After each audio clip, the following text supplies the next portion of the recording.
فوائد سفر الأمثال بالنسبة لنا، بحيث نقدر إن احنا نستفيد من النصائح الجميلة الموجودة.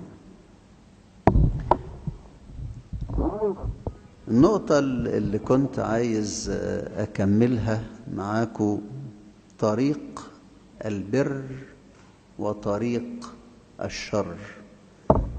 طريق البر هو طريق الاجتهاد، لكن طريق الشر هو طريق الكسل. فالإنسان الذي لا يجتهد لا يحقق البر في حياته.